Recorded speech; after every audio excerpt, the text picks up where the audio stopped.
Tout va bien, les micros fonctionnent. On est dimanche, il a neigé. Bonjour à tous, bonjour à toutes.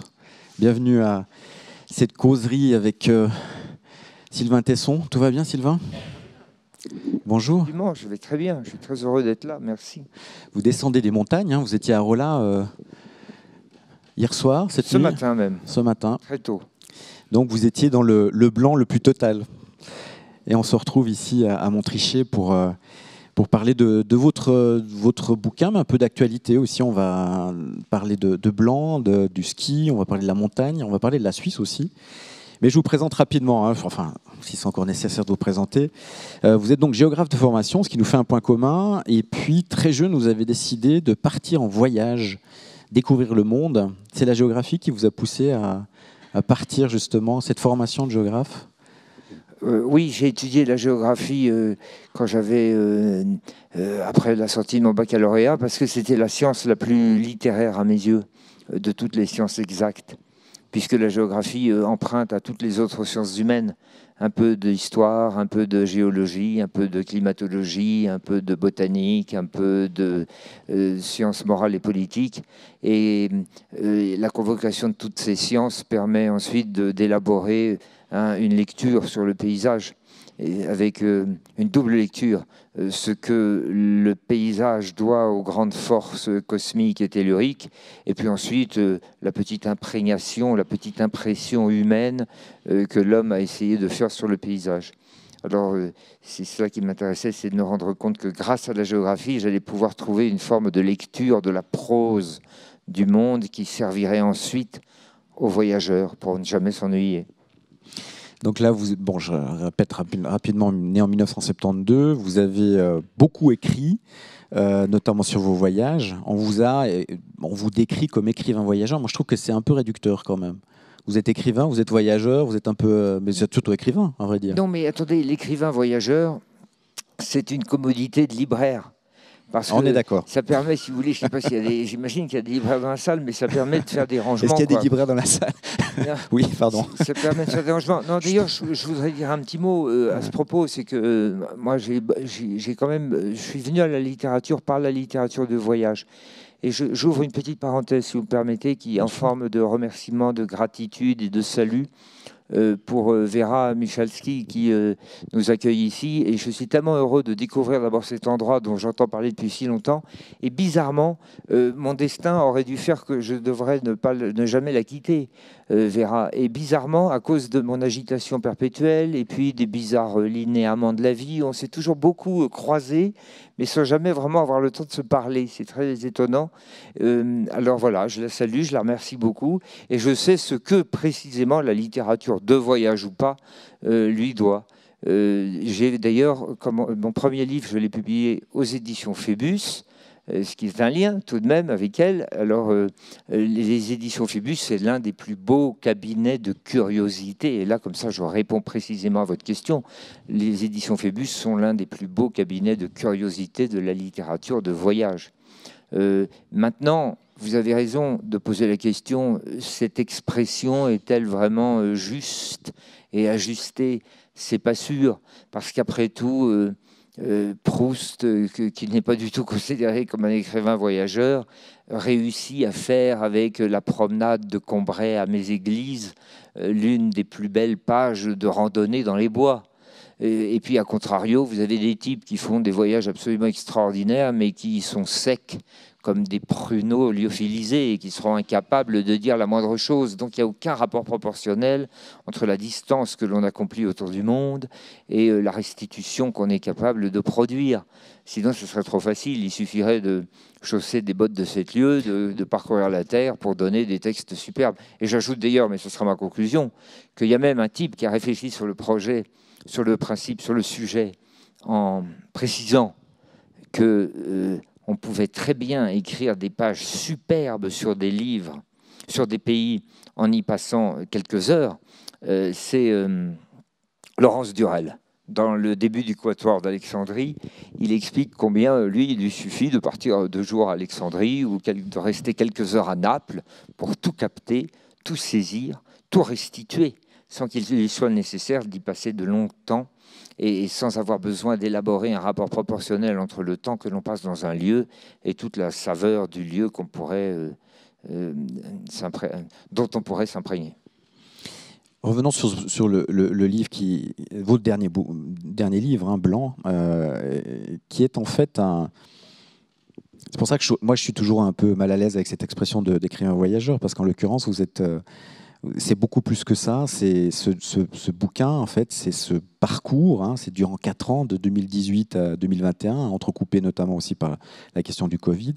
À raison de 3 à 6 semaines par année, vous partez, en gros, vous décidez de partir de Menton, Méditerranée, de faire le tour, en gros, de tirer un arc de cercle dans l'Europe et de suivre les Alpes et d'arriver à Trieste. Après, c'est quoi? C'est 4000, en gros, quasiment 5000 km. Hein, si on... Enfin, je ne connais pas bien le décompte des kilomètres. Non, c'est moins que 4000 km. Mais ça doit être quelque chose comme 2000 km. C'est réparti sur 4 années à raison de 15 jours au minimum et 1 mois et demi au maximum par an. Donc là, vous partez avec vos skis de randonnée, du lac, votre guide, un ami qui vous rejoint, que vous rencontrez par hasard et qui va vous suivre, et vous découvrez finalement, vous plongez, il n'y a pas d'autre terme que celui-là, dans un univers tout à fait inhospitalier, hein, les montagnes, puissant également, et vous nous le racontez avec le talent qu'on vous connaît.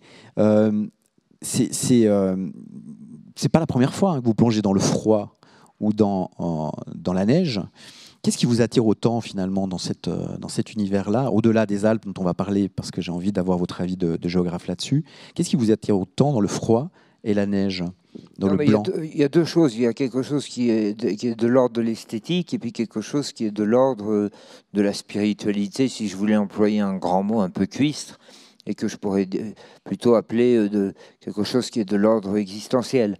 Alors, au point de vue de l'esthétique, c'est parce que, enfin, c'est très banal ce que je vais dire là, je vais enfoncer les portes ouvertes d'un palais de glace, mais il y a une forme de proposition esthétique qu'offre la neige et le paysage de haute altitude, au-delà d'une certaine altitude, où tout s'efface, c'est-à-dire les formes du relief, de la géomorphologie, finissent par se volatiliser, se dissoudre sous le manteau de la neige. Alors ça m'intéresse parce que le paysage devient abstrait. Et ce qui s'efface également, c'est la spécificité culturelle du pays ou de la région où on se trouve. Au-delà d'une certaine altitude, on rentre donc dans un universel de la proposition paysagère. Que l'on soit dans le Tessin, dans les Grisons, dans l'Engadine, dans le Haut-Adige, dans le Tyrol autrichien ou dans les Alpes carniques, dans les monts Sayan, à la frontière mongole, ou dans le Pamir ou l'Hindu-Kush, au-delà d'une certaine altitude, on est dans le même royaume. Alors on ne peut pas imaginer plus universel que cette modalité de dissolution des formes du relief et des propositions culturelles qui disparaissent, qui s'effacent, qui se retirent devant le manteau neigeux, devant cette abstraction. Et puis la deuxième chose, l'ordre existentiel, c'est que la neige, enfin, me poser la question, pourquoi est-ce que je l'aime tant, c'est que l'effort produit dans la neige réussit à vous amener à un autre état de conscience. Ce que je dis là est très banal, parce que tous ceux qui pratiquent, et je sais qu'il y en a beaucoup par ici, le ski de randonnée, connaissent cet état où le jour est devenu blanc, le ciel se mêle à la terre, les formes du relief s'effacent, on a l'impression d'opérer une sorte de flottaison dans un rêve, et à ce moment-là, la conscience n'est plus arrimée à ses souvenirs, elle n'est pas non plus projetée dans ses ambitions et ses projets. Enfin, en des termes plus simples, il n'y a plus de passé, il n'y a plus d'avenir, et on n'est plus qu'un corps en mouvement, uniquement mu par l'effort, uniquement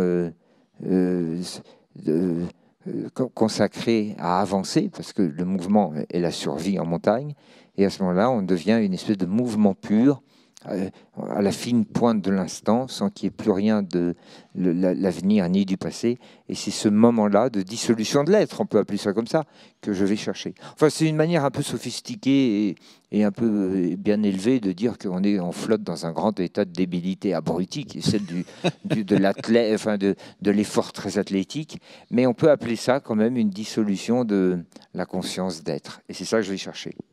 En même temps, vous poussez comme les choses au maximum parce que vous prenez des risques. Vous faites, bon, à un moment donné, il n'y a pas que le ski, il y a de l'alpinisme, véritable. Il y a des risques d'avalanche. C'est un univers qui est quand même sans pitié. C'est un jeu aussi un peu dangereux finalement. Et la montagne, c'est comme la mer. Elle est assez. C'est une maîtresse qui est assez, comment dire. Qui prend les gens, qui les lâche parfois, qui les relâche pas forcément. Et on a un exemple encore ce matin des morts en montagne, puisqu'il a neigé. Ce risque, finalement, ce jeu en vaut-il la peine ? Oui, bien sûr que c'est un risque, et bien sûr que c'est un jeu, et bien sûr qu'il en vaut la peine, oui. C'est-à-dire qu'il y a deux catégories d'êtres qui sont précipités dans la vie, quoi. Il y a ceux qui ont la sagesse de comprendre et d'apprécier le miracle de l'existence en se contentant de le vivre. Et puis il y a ceux qui sont obligés de temps en temps de mettre un peu en jeu la grâce qui leur a été faite de vivre et de le mettre un peu en jeu, de pousser un peu leur vie au bord du parapet pour, lorsque leur vie est légèrement menacée, s'apercevoir qu'il valait la peine de la conserver, quoi. Enfin, ce que je dis là est connu, quoi. C'est la différence qu'il y a entre l'adolescent attardé et le sage précoce, quoi. Non, il y a peut-être autre chose aussi qui est dans le mouvement qui pousse les hommes à partir faire de l'alpinisme. Il y a quelque chose de plus politique et de plus moral, je crois. Il y a la volonté chez les grimpeurs, chez les alpinistes, à qui on demande toujours pourquoi grimpez-vous, et qui cherchent depuis des millénaires d'ailleurs à essayer de trouver des motifs à cette force qui les emporte vers les sommets. Pourquoi grimpe-t-on les montagnes alors que c'est une grande absurdité, c'est d'une inefficacité absolue, c'est inutile, c'est assez absurde. Ça consiste à se détruire sur des parois pour atteindre l'objet d'un désir qui n'a aucun enjeu et qui, lorsque l'on arrivera au sommet, donc lorsqu'on aura conquis l'objet de son désir, on n'aura plus qu'une chose à faire, c'est de faire immédiatement demi-tour. Donc on a connu dans l'existence quand même des occupations plus utiles. Et pourquoi cette espèce d'aimantation vers les sommets ? Moi je crois que parmi tous les motifs qui sont en général déroulés par les alpinistes, il y en a un qui est parfois négligé, qui est le motif politique. Je crois qu'il y a dans l'alpinisme l'incarnation physique, existentielle, vécue, matérialisée, d'un refus de l'espèce de régulation des masses bureaucratiques, techno, cyber-mercantiles, à laquelle on assiste dans nos sociétés post-industrielles de l'Europe de l'Ouest. Enfin, en d'autres termes plus simples, nous sommes régis, nous autres, en tant que société urbaine, ou pas d'ailleurs, par des autorités administratives très connectées par la cybernétique, qui font en fait des sociétés, des grandes masses très régulées, voilà, avec une immixtion de plus en plus importante de l'autorité centrale dans nos vies privées. Ce que Tocqueville appelait les libertés de détail, dans le deuxième tome de la démocratie en Amérique, les libertés de détail, qui sont les petites libertés qui constituent le charme de la vie, le charme existentiel de la vie, la façon de se mouvoir, la façon de parler, de penser, de se nourrir, enfin de vivre tout à fait ordinairement. Eh bien, il y a une régulation qui est de plus en plus opérée par les puissances administratives, et avec même des projets de plus en plus affirmés. En France, maintenant, les hommes politiques adorent un nouveau mot qui est le réenchantement. Ils veulent réenchanter nos villes, nos vies, ce qui veut dire plus de caméras de vidéosurveillance, plus de conseils sur la manière dont il faut se mouvoir, dont il faut parler, dont il faut se nourrir. Les seuls espaces qui échappent encore à cet œil de coercition, de coercition douce, naturellement. C'est une coercition qui est très douce, avec une intention qui est formidable, qui n'est pas tout à fait qui ne correspond pas exactement au bilan, mais une intention qui est assez formidable, qui est l'intention que les sociétés aillent pour un monde meilleur et plus juste. C'est ça, en général, qu'on entend aussi dans cette espèce de sémantique utilisée pour faire passer les pilules. Il y a, bien sûr, à mon avis, un rétrécissement de la liberté. Et les deux espaces qui échappent, c'est encore un peu l'alcôve privée, mais pas pour longtemps.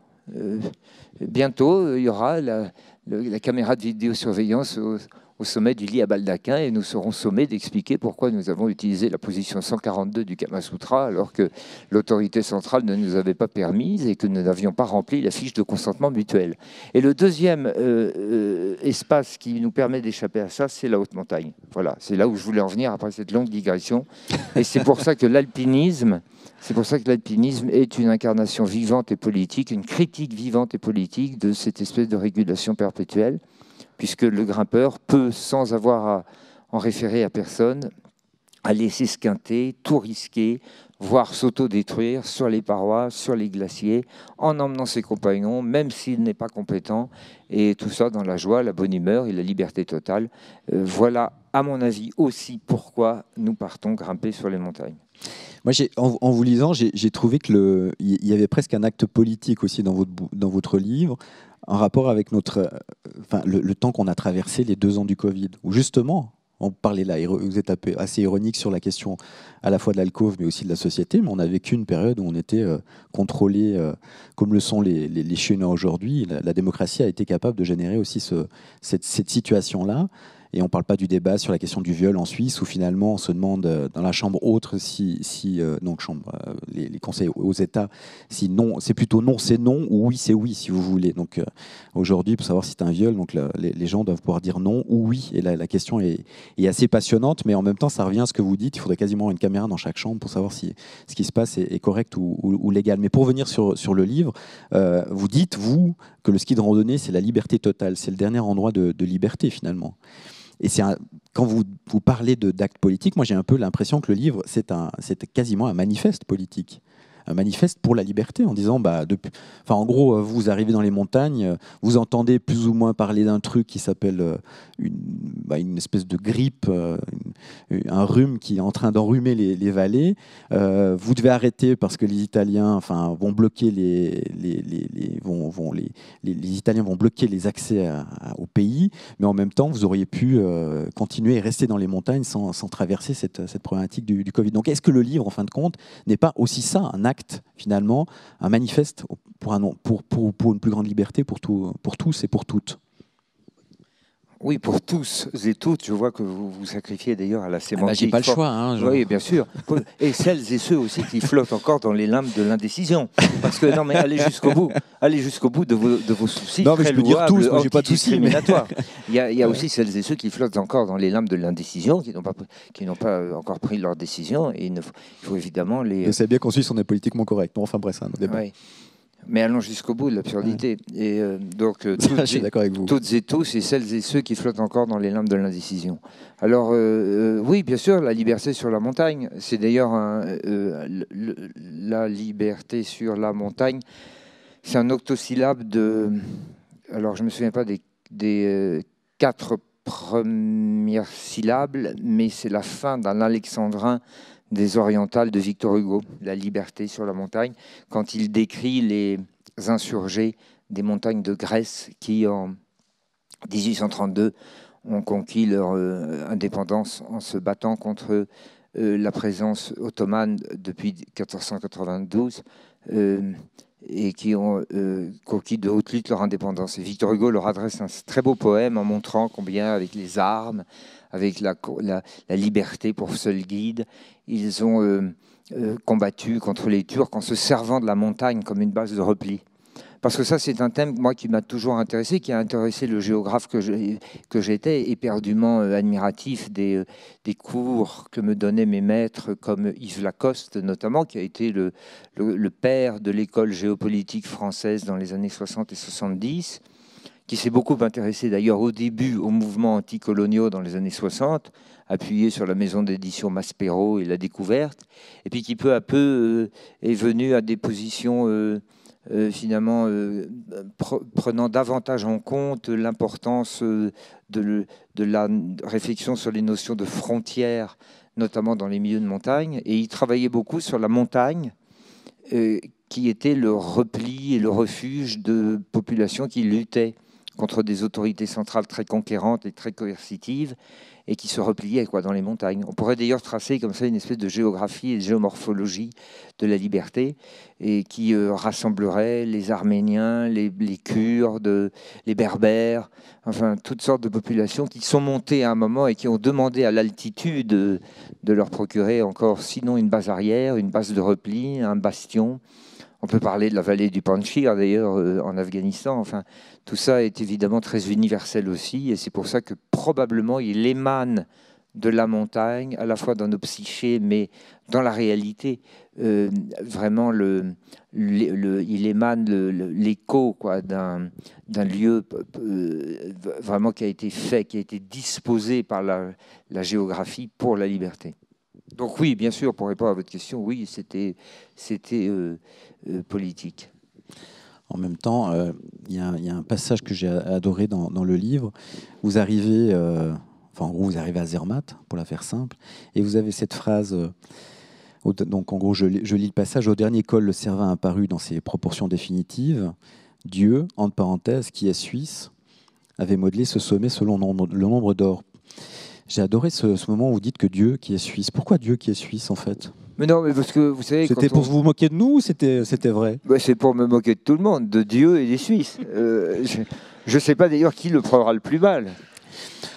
Je ne sais pas, faut poser la question. Non, mais c'est parce que c'est le stéréotype français dont je me moque, en fait. Le stéréotype consistant à dire que c'est quand même merveilleux, ce pays où chaque vache est à sa place, quoi. Alors on a l'impression, comme ça, quand on est français, qu'on arrive ici dans un jeu de construction d'un enfant parfait, quoi, qui a joué avec son train électrique et qui a su exactement où chaque chose devait être.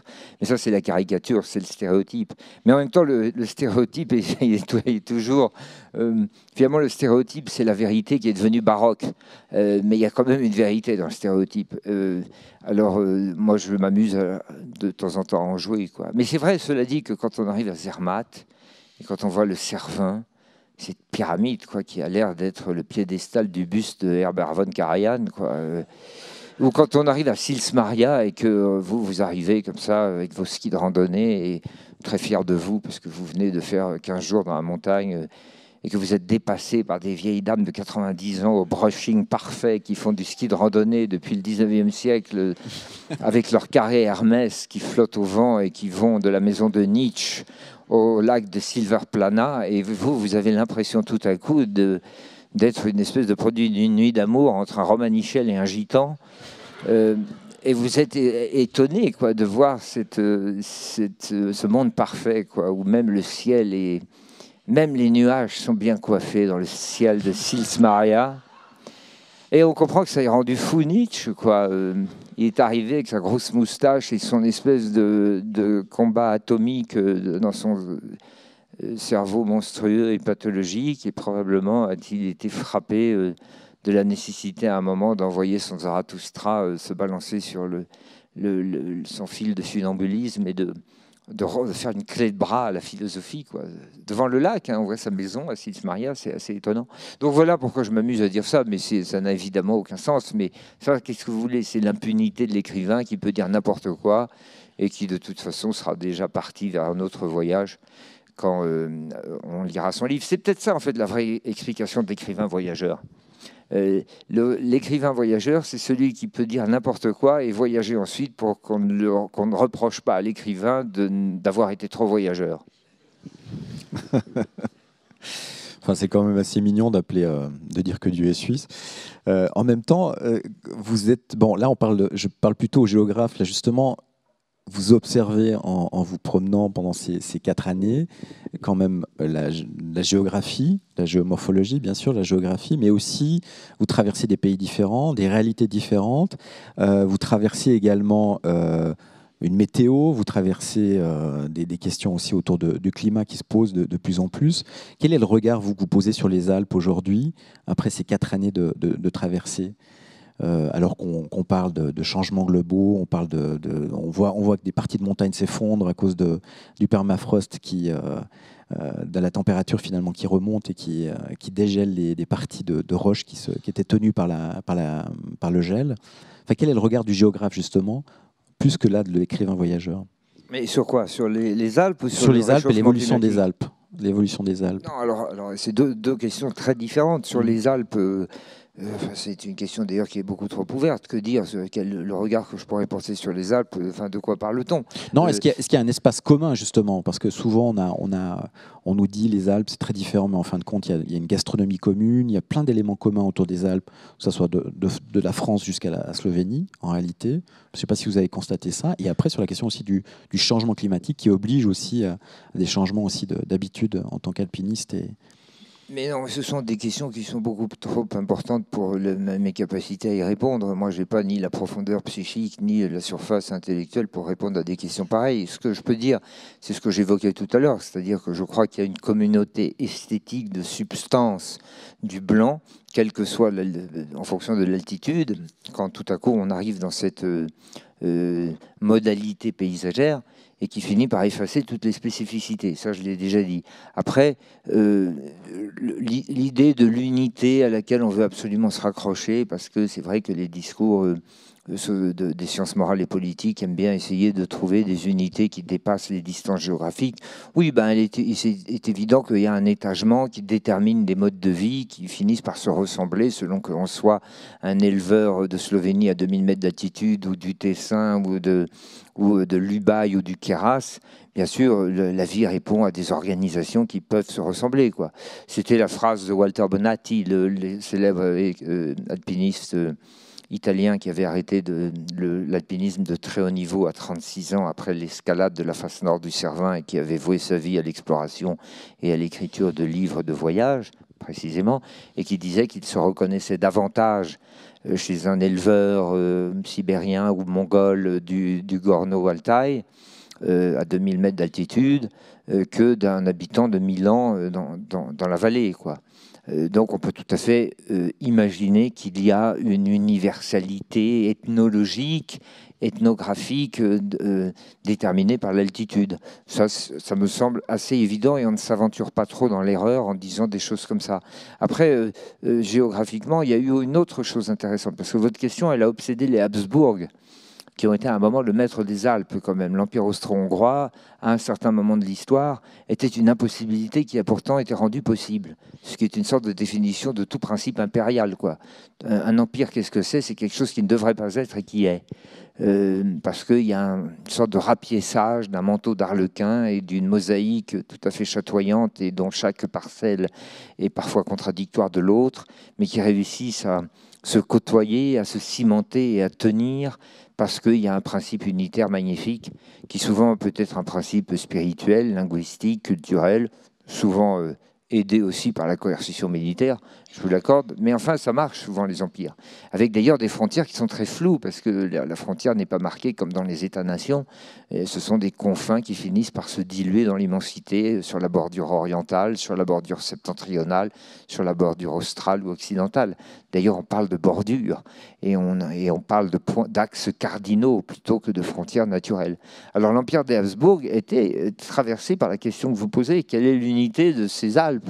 Et il y a eu un type quand même qui s'appelait Charles Quint, qui a été tellement obsédé par cette idée d'essayer de faire l'unité entre des trucs impossibles, c'est-à-dire la danseuse de flamenco et le magyar à moustache.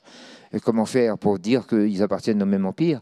Eh bien, il n'a cessé avec son cheval de traverser son empire, de la Flandre à l'Andalousie, de l'Andalousie à la Carinthie et de la Carinthie au Triglav.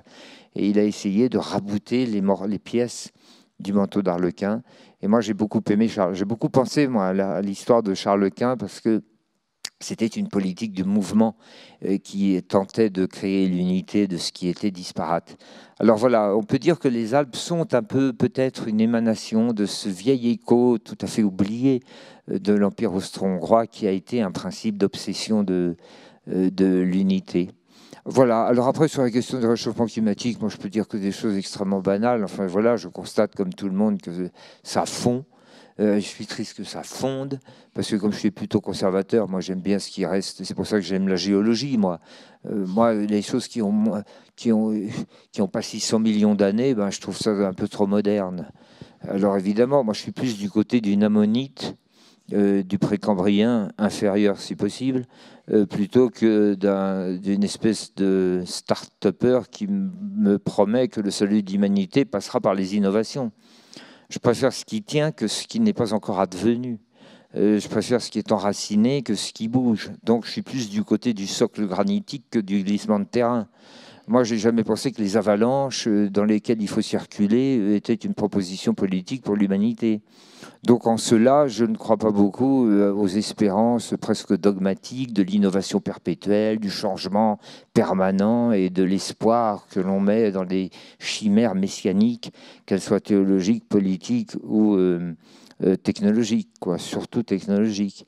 Alors en cela, évidemment, je déplore, moi, la fonte, parce que la fonte, c'est finalement ce qui n'est pas encore advenu et ce qui nous mène vers quelque chose dont on n'est pas sûr et qu'on ne connaît pas encore. Puis c'est catastrophique de voir ces grandes tours de protogynes granitiques dans le cœur du batholithe cristallin, c'est-à-dire le massif de Chamonix, qui s'écroulent comme des châteaux de sable, quoi. C'est tout à fait terrible, c'est très angoissant.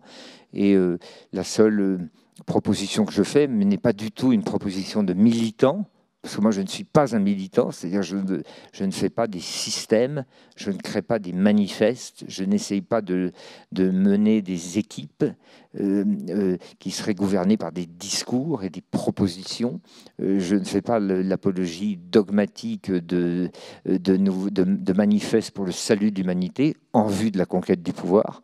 Je ne suis pas du tout un militant, je suis plutôt un aventurier, moi, c'est-à-dire je préfère partir, m'escamoter, m'éclipser, que d'essayer d'affronter la réalité. C'est peut-être lâche, mais au moins je ne fais de mal à personne et je travaille d'abord pour le salut de moi-même, quoi. Je préfère toujours l'escalier de secours, l'escalier de service, la contre-escarpe et le contournement plutôt que l'affrontement direct d'une situation. Alors le réchauffement climatique, je le déplore.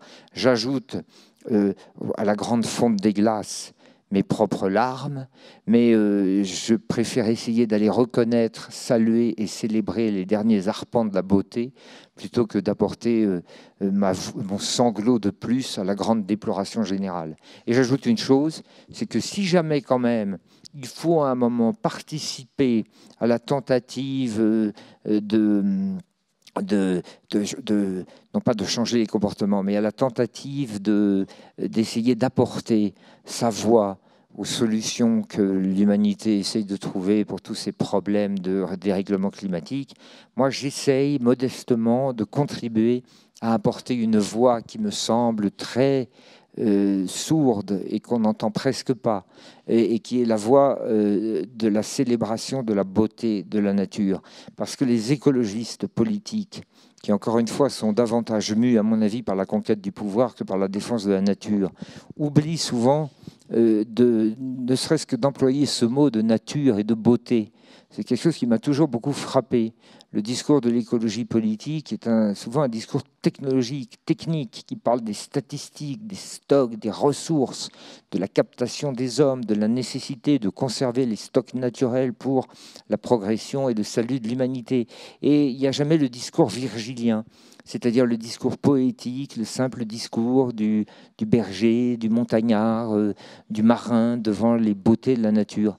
Et je pense qu'on gagnerait beaucoup pour la progression du soin de la terre, du souci écologique dans les mentalités. On gagnerait beaucoup à revivifier le poème virgilien, simple, c'est-à-dire le salut, la célébration de joie, de beauté, d'éperdus, d'admiration pour toutes les formes du relief et pour toutes les efflorescences de la biologie. Enfin, tout ça pour dire que je n'ai pas de réponse. En même temps, on va vous donner la parole tout à l'heure, vous pourrez poser des questions. Mais c'est vrai, ce que vous racontez là, ça reste un problème politique. Vous m'excusez de le dire comme ça, mais en même temps, c'est revenir au bon sens terrien, j'allais dire, et arrêter d'essayer de construire les gens comme on peut le lire à gauche, à droite.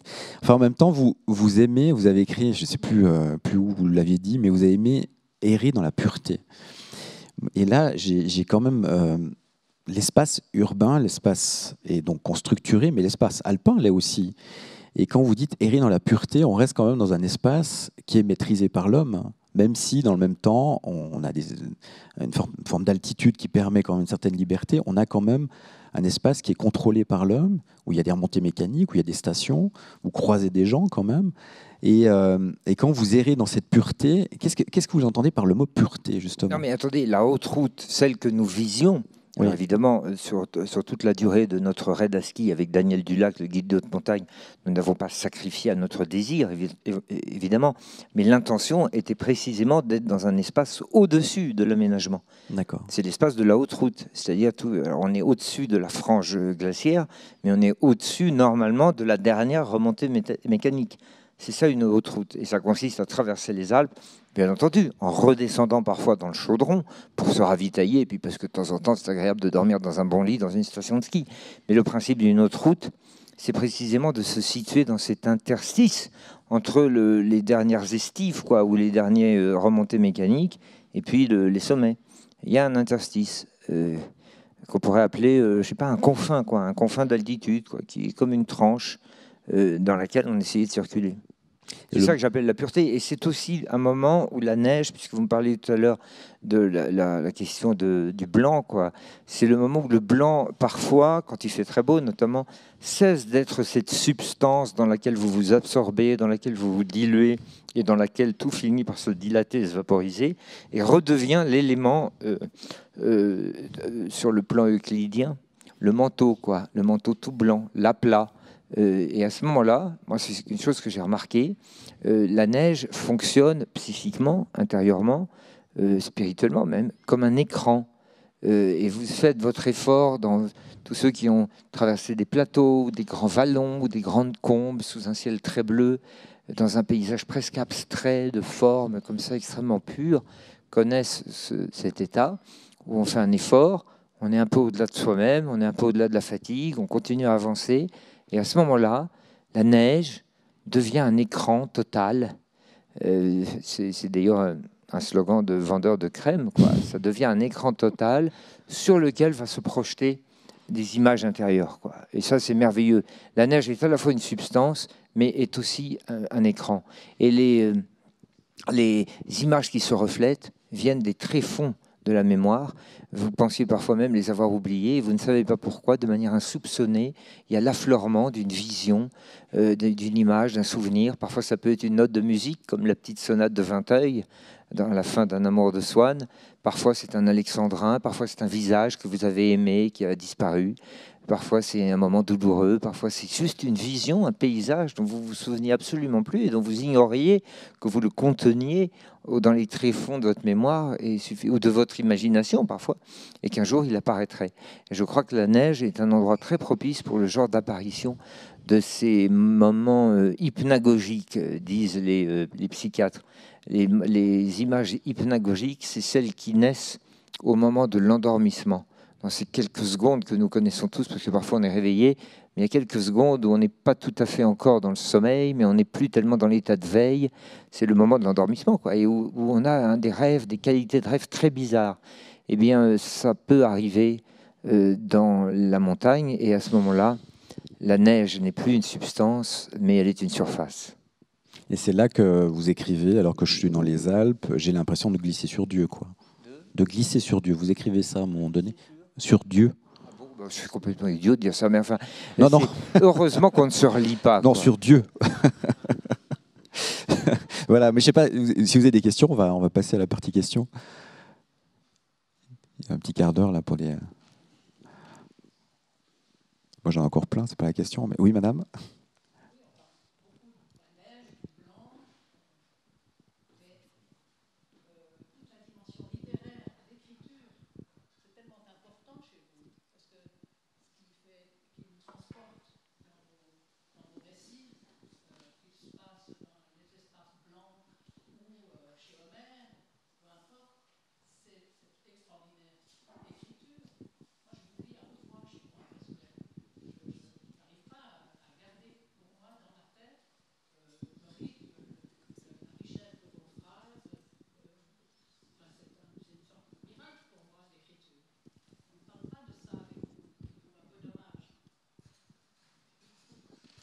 Écoutez, non, mais merci madame. Enfin, vraiment, je suis très heureux d'avoir franchi la frontière pour entendre des amabilités pareilles.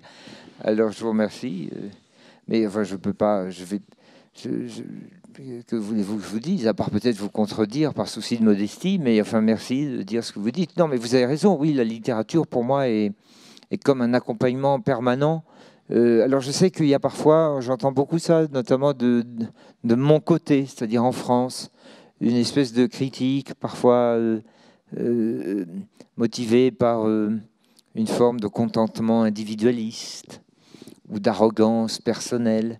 J'entends parfois un argument visant à dire qu'il ne faut surtout pas, quand on aborde une culture ou un espace, il ne faut pas s'encombrer de lectures préalables parce qu'on risquerait d'entacher la spontanéité de son regard. Alors moi, ça me consterne, ce genre de position, parce que je trouve au contraire que plus on a avec soi, plus on transporte dans ses voyages, dans les expériences de sa vie, dans toute l'aventure de l'existence, plus on transporte le souvenir de plaisir de lecture, et plus la vie est enrichie, parce qu'à chaque situation, à chaque émotion qui est éprouvée, à chaque spectacle qui est contemplé ou à chaque situation à laquelle on participe, dont on est le témoin ou l'acteur, c'est tout de même merveilleux d'avoir la référence et la concordance d'un moment poétique qui a été dit par un autre, et souvent mieux, et souvent de manière beaucoup plus courte. Alors non seulement on gagne du temps, mais en plus on gagne de la valeur pour exprimer la chose qu'on voudrait dire, mais qu'un autre a dit, un poète, un artiste, un penseur, a dit mieux que nous et de manière beaucoup plus belle. Alors moi, j'adore ça, quand ma vie, tout à coup, se superpose à ma vie de lecteur, et quand je m'octroie le trésor d'avoir deux vies, une vie sur le plan organique et réel, et une vie passée à essayer de trouver les correspondances entre ma vie réelle et ma vie de mémoire littéraire. Il faut toujours errer dans les rayonnages de sa bibliothèque de mémoire, de sa bibliothèque intérieure, et parfois, quel bonheur, comme disent les Anglais, « it rings a bell ». Ça sonne une cloche, quoi, et on se souvient que ce qu'on a vu correspond à quelque chose qu'on avait lu. Je pense que c'est plutôt un enrichissement profond de l'existence, plutôt qu'une atteinte faite à la spontanéité du regard, qui est parfois l'autre nom poli du vide abyssal. Ce qui ne vous empêche pas d'ailleurs de parler littérature dans les chalets, quand vous rencontrez notamment une certaine Lola et des Suisses aussi. Vous parlez littérature, vous échangez sur la littérature. Non, mais j'ai eu la chance, par exemple, au refuge Nakamuli, sur la haute route, juste avant Zermatt, de tomber sur un type. Alors, on ne se reconnaît jamais dans les refuges, parce que toujours un bonnet, des lunettes, on est couvert de crème blanche et tout, pour le soleil. Et il y avait comme ça, on parlait avec mes camarades, camarades guides de haute montagne, on parlait de la peinture en montagne. Et on disait, c'est quand même dommage qu'il n'y ait jamais eu de peintre de montagne. Et là, il y a une voix qui s'élève et qui nous dit, et alors, et Ruskin, alors, et Gustave Lopé, alors. Alors, on lit conversation, et c'était un monsieur qui s'appelait Pierre Starobinski, le fils de Jean, qui est un très, très fort montagnard, guide, qui a fait des escalades pas possibles avec les frères Rémy, qui sont des escaladeurs très connus suisses. Et j'ai eu l'une des plus belles soirées de ce raid à ski avec Pierre Starobinski, parce que au lieu de parler comme d'habitude, les conversations de refuge, c'est toujours autour des fixations de ski et de la nouveau genre de bâton et tout en alliage d'aluminium, enfin des conversations assommantes. Et là, Starobinski nous a parlé pendant toute la soirée de son enfance avec le poète Yves Bonnefoy, de son père qui lui racontait Sandrars, de lui qui à un moment a voulu s'échapper de la bibliothèque, il est parti sur les parois, mais il est revenu ensuite aux humanités, notamment par l'art, et de sa passion pour tout ce qui était la peinture, notamment de montagne, mais pas seulement.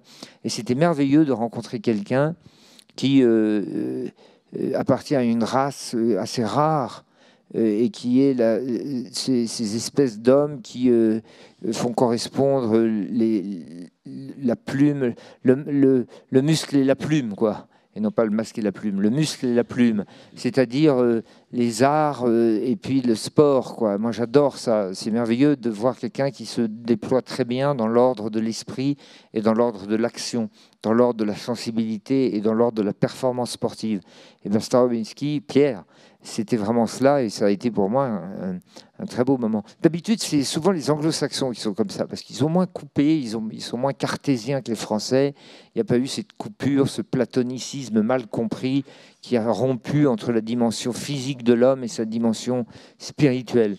Et c'est dommage de voir ça en France. En France, on a toujours l'impression qu'un athlète doit être légèrement débile et qu'un homme de lettres doit être toujours un peu tuberculeux, quoi. Et comme si on ne pouvait pas être à la fois en bonne santé physique et puis plein d'émerveillement pour l'art et plein de dévotion rendue aux arts et aux lettres, quoi. Eh bien, voilà pourquoi ça a été une belle rencontre pour moi. Je ne sais pas s'il y a une autre question. Oui, madame.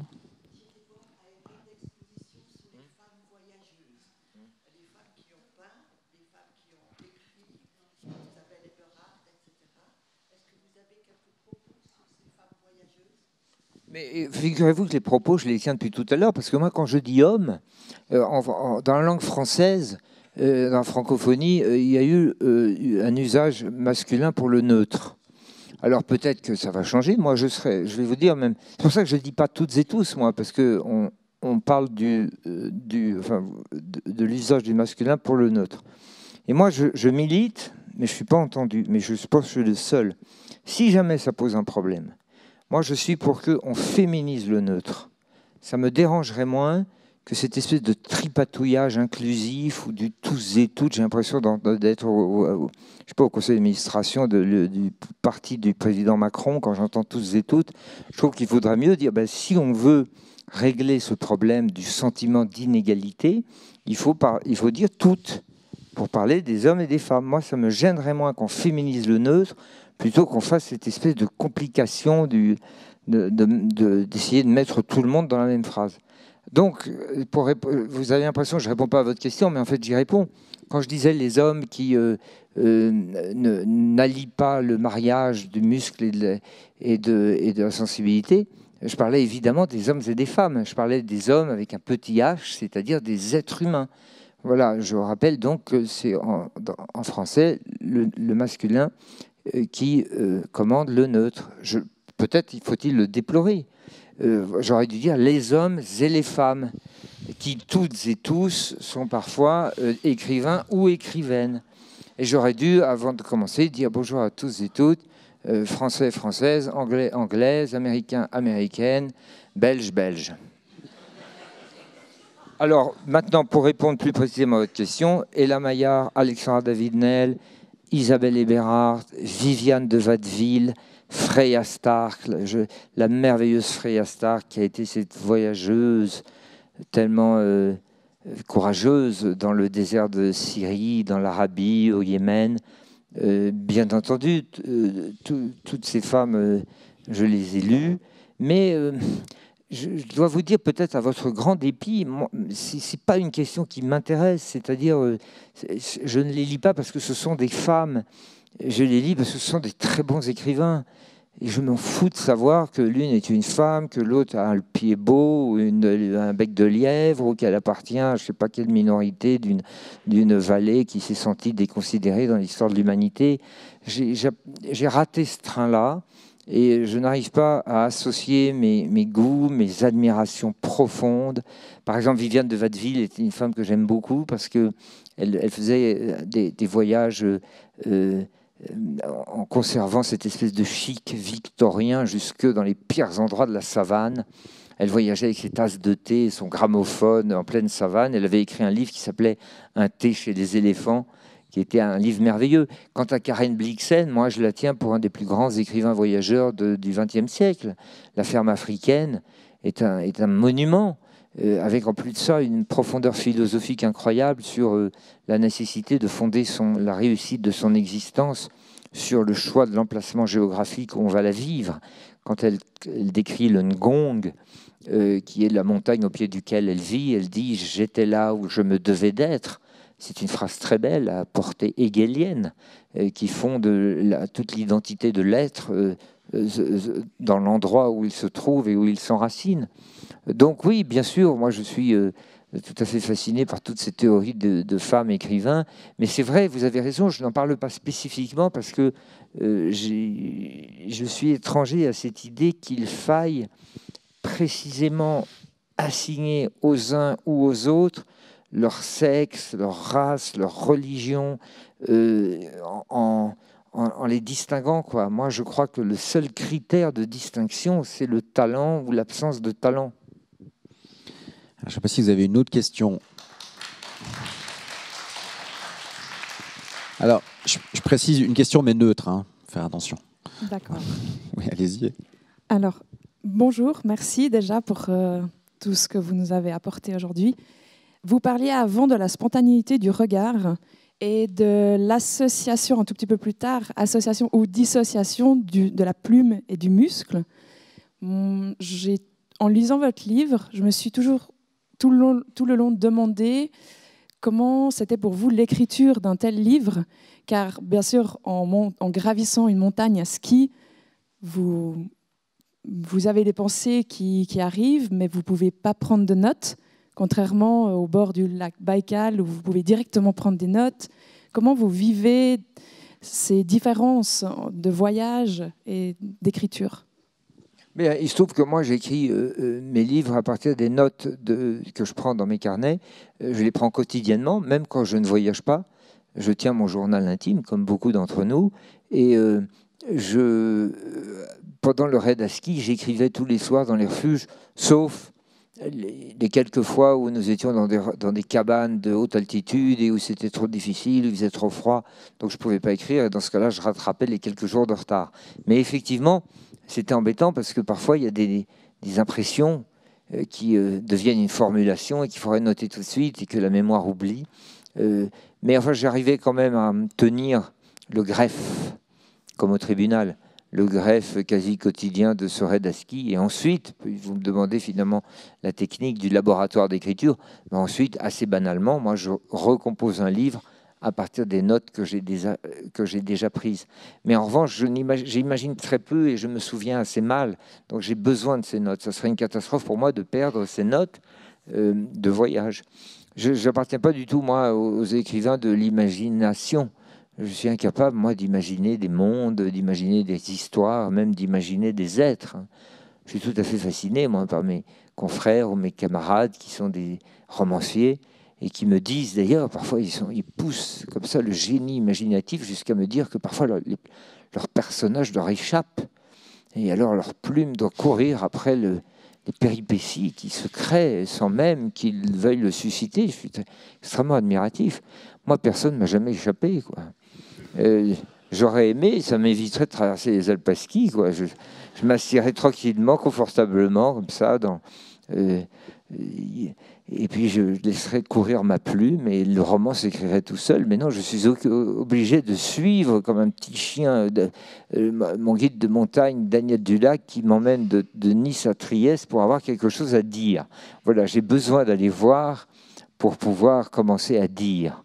Alors à partir de là, je suis obligé de recourir à la note quotidienne et perpétuelle. J'ajoute quand même que le travail d'écriture des notes perpétuelles, c'est-à-dire la tenue du journal, est un merveilleux rehausseur de la qualité de la vie.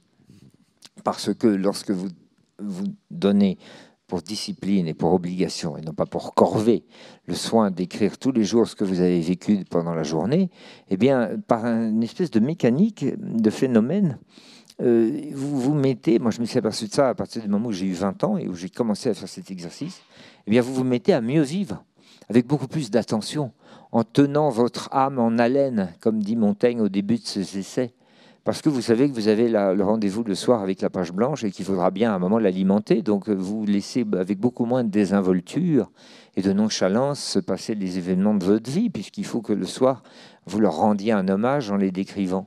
Je trouve que c'est un exercice assez beau de dévotion qui est rendu au trésor de la vie qu'on ne peut pas négliger au point de ne pas l'écrire le soir. Merci. Est-ce qu'il y a encore une question devant? Allô? Ah.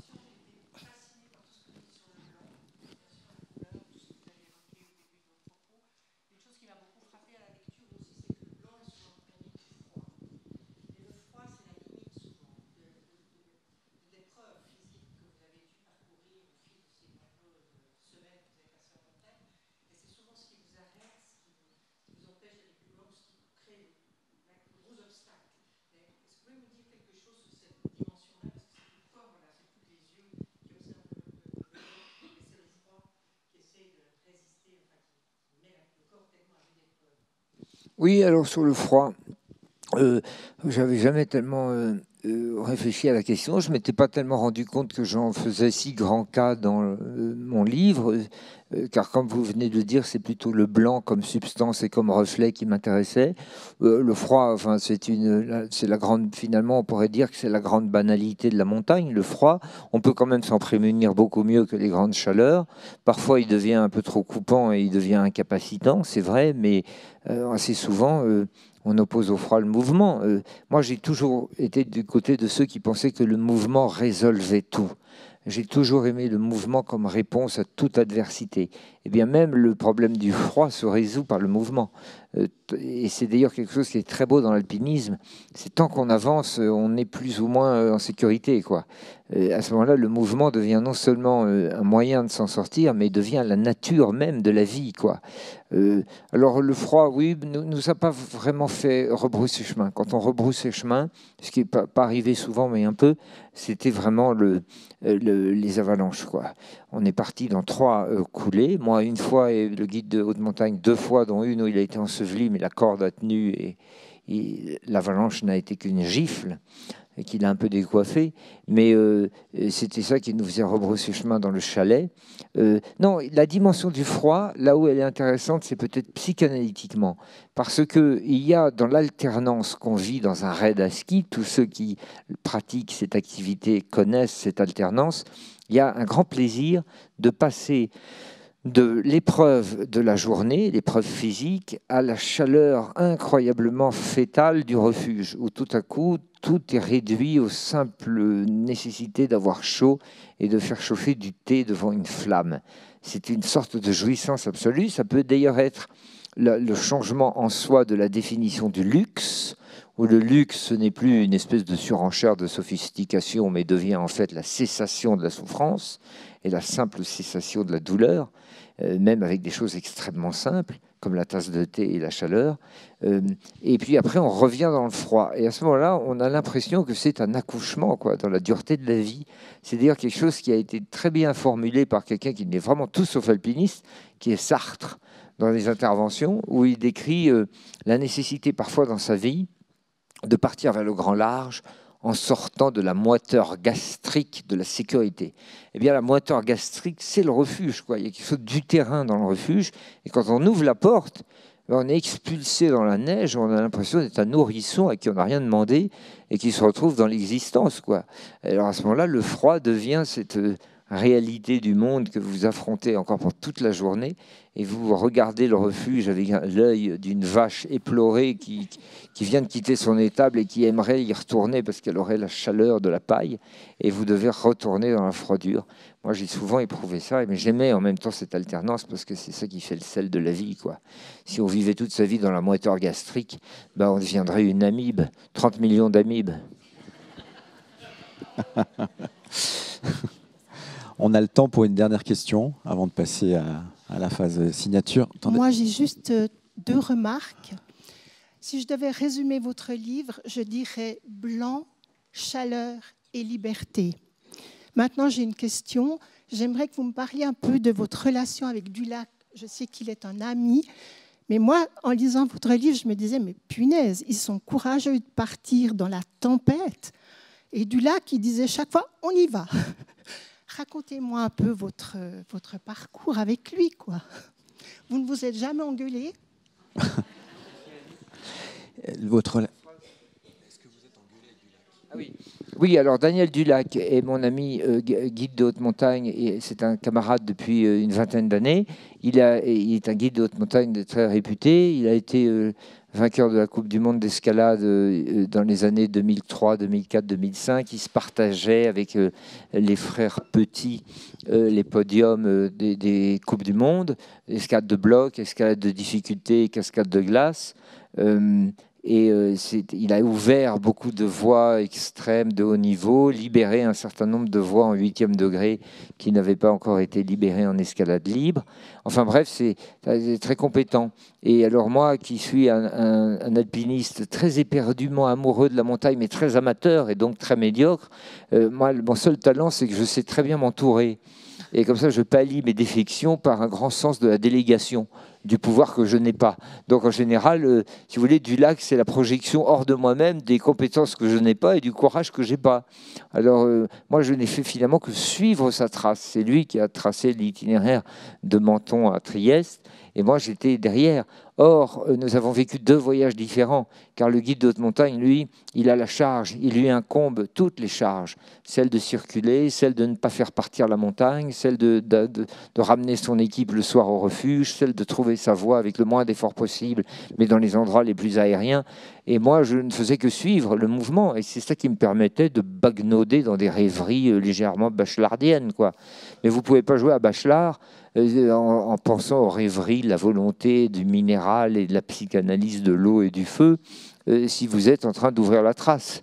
C'est impossible. Le guide de haute montagne, c'est celui qui accepte le sacrifice de sacrifier sa rêverie sur l'autel de la nécessité de sa compétence et de son attention, quoi. Donc pour cela, moi j'ai beaucoup d'amitié pour lui, beaucoup d'admiration. On s'est toujours très bien entendu et jamais engueulé. C'était bien sûr, comme souvent les guides, c'était la force d'action. C'est-à-dire qu'en général, le compagnon de cordée, lui, il veut rester au chaud. Et le guide, c'est le garde-chiourme, quoi, qui dit on y va, quoi. C'est celui qui vous précipite hors de la moiteur gastrique, quoi.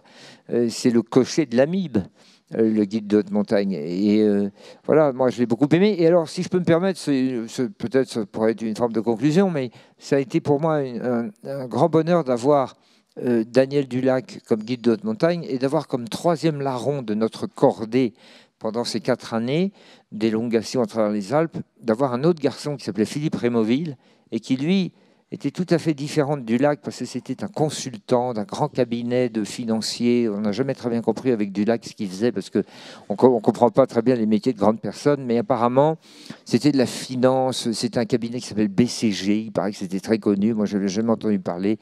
C'est des gens, en gros, pour résumer, qui vendent à des gens qui n'en ont pas besoin, des choses qui ne servent à rien, de manière tout à fait abstraite, quoi, en faisant des transactions d'écriture tout à fait comptables autour du monde grâce à la nouvelle peau cybernétique qui a mué autour de la Terre, quoi. En gros, je crois que c'est ça, c'est très abstrait. Et alors, de temps en temps, ce garçon qui vit dans ses écritures comptables de haut niveau d'abstraction vient faire du ski de randonnée parce que ça le ramène justement à la réalité de l'âpreté du sol et de la nécessité de racler chaque mètre qu'il vole à la pesanteur et au dénivelé. Et je crois que pour lui, c'est comme une salvation, quoi, de son existence. Et c'était intéressant d'avoir les deux, parce que Dulac incarnait le sentiment animal de la montagne, avec ses intuitions du guide de haute montagne qui a réussi à se circuler entre les avalanches avec l'utilisation de ses sens et de son instinct. Et lui, Rémoville, avait un rapport beaucoup plus ingénieur à la montagne. Il calculait, il regardait les appareils de calcul de la pente, de calcul de l'avalanche. Il était beaucoup plus rationnel. Rémoville avait une considération de la montagne qui venait de son cortex frontal, alors que Dulac, c'était beaucoup plus le cerveau reptilien. L'un utilisait l'intuition et l'autre la réflexion. Et moi, je regardais avec beaucoup d'ébahissement finalement la fécondation des deux pensées, quoi. Et puis ça m'a permis de suivre la trace jusqu'à bon port. Merci pour cette causerie. Merci. Merci beaucoup. Merci à vous.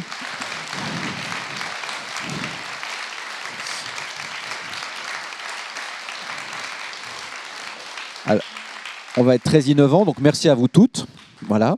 Et puis, voilà, bon, on a choisi. Vous pouvez retrouver Sylvain derrière la table, en fait, à côté du bar pour la signature, au comptoir. D'ailleurs, c'est plutôt sympa comme endroit, le zinc. Et puis, merci, bonne journée. Et pour ceux qui restent pour le brunch, bon brunch. À bientôt.